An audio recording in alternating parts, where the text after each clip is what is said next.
tous et bienvenue dans ce nouveau numéro du 15-30. Aujourd'hui, j'ai le plaisir d'accueillir l'ambassadeur du tournoi, Sébastien Grosjean. Bonjour Sébastien. Bonjour Vanessa. Alors Sébastien, vous êtes l'ambassadeur du tournoi depuis 2010 et auparavant vous avez également participé en tant que joueur. Que pensez-vous de l'évolution du tournoi au fil de toutes ces années? En fait, oui, j'ai joué en 2009. C'était une de mes dernières saisons sur le circuit. Et je suis devenu après ambassadeur en 2010 et je suis ravi d'être aux côtés de Didier et Gérard. Belle évolution. Alors, bien sûr, il y a eu déjà la salle, puisque ça fait 2 ans que nous sommes à Comet, mais également le plateau sportif. Il est très relevé année après année. On voit de plus en plus de joueurs charismatiques, des stars également du circuit principal revenir ici à Orléans. Et puis, on découvre toujours des pépites, comme on dit, de futurs champions. On a eu des Zverev, des Runeux qui sont venus ici. Donc, c'est super. Alors justement, quelles sont vos impressions sur cette nouvelle salle et puis l'impact que ça peut avoir sur le tournoi? Ouais, alors moi je suis ravi lorsque l'on voit une salle moderne, aussi grande ici à Orléans, c'est super pour attirer des joueurs. On véhicule une image positive tout au long de l'année. On a cette année Shapovalov, c'est un demi-finaliste de Grand Chelem, également un joueur qui a gagné la Coupe Davis, qui a été dans les 10. Il est vraiment impressionné par ces installations-là. C'est une salle digne des plus grands tournois, des catégories 250 voire 500. Donc voilà, c'est plus facile pour attirer les joueurs. Je crois que les spectateurs sont ravis aussi des conditions de ce complexe qui est fabuleux, et puis les partenaires aussi. Donc c'est génial pour faire évoluer le tournoi. Vous avez eu des bons retours des joueurs l'an dernier d'ailleurs quand ils ont découvert la salle? Oui, bien sûr, il n'y a eu que des retours positifs. Et puis nous, on a envie de toujours améliorer les installations, l'accueil des joueurs. Donc c'est pour ça que tous ces joueurs reviennent à une très bonne publicité sur le circuit. Au niveau de l'organisation, elle est parfaite, très professionnelle. Donc c'est pour ça qu'on voit un plateau chaque année de très grande qualité. Alors Sébastien, vous avez été capitaine de la Coupe Davis. Quel défi avez-vous rencontré pendant ces 4 ans? Les défis, oui, c'est un rôle qui est différent, puisqu'on doit déjà être tout le temps en relation avec le staff de chaque joueur pour savoir un petit peu dans quel secteur il travaille, l'état de forme et tout ça. Et puis aussi avec tous les joueurs. Donc il y a pas mal de déplacements, voire beaucoup de matchs. Échanger également avec les joueurs pour essayer de faire la meilleure sélection possible, pour essayer d'aller le plus loin possible après dans la compétition. Donc il faut s'adapter à chaque joueur, la manière de discuter, connaître aussi la personnalité des joueurs, parce que c'est important après sur la chaise, tout simplement, parce que le discours que j'avais n'était pas forcément le même par rapport aux joueurs, que ce soit en simple ou en double. Donc voilà, c'était très intéressant. C'était une fierté également d'être capitaine de l'équipe de France de Coupe Davis. Et puis voilà, j'ai arrêté l'année dernière pour passer à autre chose et à avoir de nouveaux objectifs. Challenge. Alors quel souvenir gardez-vous de ces 4 ans? Est-ce qu'il y a une victoire ou un match qui vous a marqué ou un moment? Non, je crois que chaque rencontre est particulière et forte, que ça soit victoire ou défaite, parce que on crée des liens. Le tennis, c'est un sport individuel, et là, c'est tout de suite, c'est une équipe, c'est un groupe, que ça soit avec les joueurs ou avec le staff de l'équipe. Donc chaque rencontre reste. Alors c'est vrai qu'on n'a pas eu la chance d'avoir le vrai format de la Coupe Davis. On a pu jouer vraiment une vraie rencontre l'an passé contre la Grande-Bretagne, là-bas, donc où il y avait 12 000 personnes. Donc on sentait vraiment cette ambiance Coupe Davis avec ce public qui soutient son équipe. Mais voilà, j'aurais aimé vraiment vivre beaucoup plus de rencontres avec un public. Oui. Alors vous disiez nouveau challenge. Donc en effet, là depuis 1 an, vous entraînez Arthur Fils. Qu'est-ce qui vous a motivé à devenir son entraîneur? En fait, j'avais sélectionné déjà l'année dernière Arthur en Coupe Davis. C'était sa première, il était tout jeune. Le potentiel tout simplement d'Arthur, la volonté également d'aller le plus haut possible. C'était sa décision, c'est lui qui m'a appelé pour me demander. Donc c'est déjà une démarche assez forte pour un joueur aussi jeune. Donc voilà, moi je suis ravi d'être à ses côtés, de continuer de le faire progresser, parce qu'il y a malgré son classement et son niveau, il y a encore une bonne marge de progression dans pas mal de secteurs. Donc c'est un nouveau challenge et je suis ravi. Alors, il a justement énormément progressé depuis un an, puisqu'il est maintenant 24e joueur mondial. Quel genre de coach êtes-vous et que lui avez-vous apporté? Ouais, je ne sais pas quel coach, il faudra demander peut-être à Arthur ou à d'autres joueurs. Non, essayer de le faire progresser parce qu'il y avait, que ce soit sur le plan technique, sur le jeu, même sur le plan physique, il est capable de progresser, même en étant déjà assez fort à 20 ans.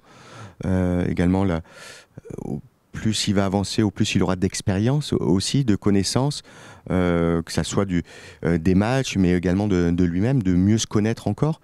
Donc voilà, moi je suis toujours à l'écoute, essayer de faire passer un petit peu aussi mon expérience, mon vécu, et de continuer de le faire progresser sur le plan du jeu. Et vos objectifs, c'est plutôt de le faire progresser au niveau du jeu, ou vous avez un objectif de classement ensemble? Non, je crois que le plus important, c'est la progression tennistique, d'être un meilleur joueur de tennis année après année. Et les objectifs, après, ils viendront, pas des rêves, mais des objectifs pour un joueur. Ça a été la force de tous les meilleurs. Parce que si on se met des objectifs de résultats ou de classement, on perd un petit peu le focus de progression. Rafael Nadal en parlait chaque année, hein, il voulait être un meilleur joueur de tennis. Donc c'est vraiment l'objectif principal. Et puis après, d'aller le plus loin possible dans les tournois. Alors Sébastien, vous avez également une autre casquette. Vous êtes aussi cofondateur et actionnaire de Tennium, qui est une agence d'organisation de tournois et puis de représentation de joueurs, comme Richard Gasquet d'ailleurs, que vous avez aussi entraîné dans le passé. Quels sont les projets de Tennium dont vous êtes le plus fier? Déjà d'avoir créé une boîte, donc c'était nouveau, avec Christophe Pouilings, qui est le fondateur de Tennium, qui est devenu bien sûr un ami. La progression de cette société, qui est plutôt une boutique société, parce qu'on n'est pas énorme comme les plus grandes compagnies sur le circuit, mais on essaye de faire de la qualité, d'être proche bien sûr des événements, mais aussi des joueurs que l'on représente. Déjà le fait d'avoir acheté des tournois de 250, de pouvoir organiser des tournois également en catégorie 500 comme Barcelone ou Hambourg, c'est une grande fierté. Et puis d'avoir amené Tennium où elle est aujourd'hui après 8 ans de vie. Donc il y a une grande fierté. Il y a également d'autres personnes qui nous ont rejoints, des proches aussi, des passionnés de tennis. Et c'est plutôt une société, une compagnie famille. Donc voilà, ça c'est une fierté également. Alors que pensez-vous de l'évolution des joueurs sur le circuit, de cette nouvelle génération? Est-ce que vous voyez une différence avec la vôtre? Oui, alors c'est vrai que moi ça fait pratiquement 15 ans que j'ai arrêté, donc ça passe vite. On sent beaucoup plus peut-être la dimension physique du circuit, beaucoup plus exigeant qu'à l'époque, parce que déjà il y a beaucoup plus de tournois. Les joueurs, je trouve, jouent énormément, trop à mon goût. Voilà. Après il y a aussi de grands tournois qui sont passés sur 2 semaines. Moi, lorsque j'ai débuté, il y avait seulement un tournoi Masters 1000 qui était sur 2 semaines, c'était Miami. Maintenant, il y en a beaucoup plus. L'année prochaine, il y en aura 7 sur 9 qui seront sur 2 semaines. Donc, ça fait beaucoup plus de voyages, de tournois. C'est difficile pour les joueurs. Donc, c'est vrai que c'est devenu beaucoup plus physique. Donc, voilà, je pense que c'est vraiment là où il y a eu une évolution avec ma génération, même si les joueurs de l'époque étaient physiques, mais c'était différent. Alors, quelles sont vos attentes, vos espoirs pour les années à venir pour le tennis? Je suis plutôt optimiste lorsque l'on voit les 2 joueurs qui ont gagné des grands chelems cette année avec Alcaraz et Sinner. C'est magnifique. C'est vrai que on était tous peut-être un peu inquiets par rapport à la retraite de Roger. Rafa, on ne sait pas encore jusqu'à quand il sera sur le circuit. Novak aussi. On se posait des questions, qui va prendre la relève. Et je crois qu'on a de la chance. On l'a vu encore la semaine dernière avec Carlos Alcaraz. On l'a vu tout au long de l'année aussi avec Yannick Sinner, qui est numéro 1 mondial. Donc c'est super. Ça sera vraiment 2 belles locomotives pour le circuit masculin. Et puis il y a d'autres jeunes qui arrivent avec aussi du potentiel et surtout forte personnalité. Donc c'est vraiment très intéressant pour les années à venir. Alors Sébastien, vous avez été ancien numéro 4 mondial. Y a-t-il un ou plusieurs moments de votre carrière qui vous ont particulièrement marqué? Il y en a plusieurs parce que j'ai déjà en tant que Français, on a la chance de pouvoir jouer un tournoi du Grand Chelem à domicile, à Roland-Garros et Bercy.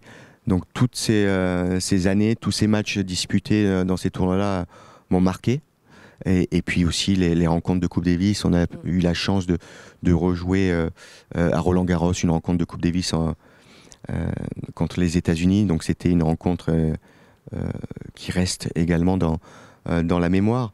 Donc il n'y a pas forcément de tournoi ou vraiment de match. Il y en a un ou deux peut-être avec cette victoire à Bercy, cette rencontre contre les États-Unis à Roland-Garros qui reste. Mais je crois que c'était une chance de pouvoir jouer tous ces matchs-là devant un fort public. Oui. Et y a-t-il un joueur qui vous a marqué plus que les autres?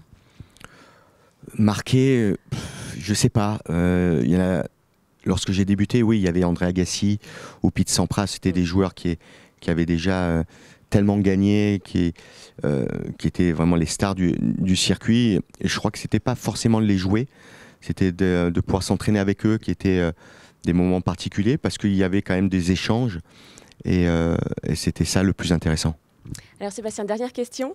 Avec votre expérience, quel conseil donneriez-vous à un joueur qui souhaite se lancer dans une carrière professionnelle?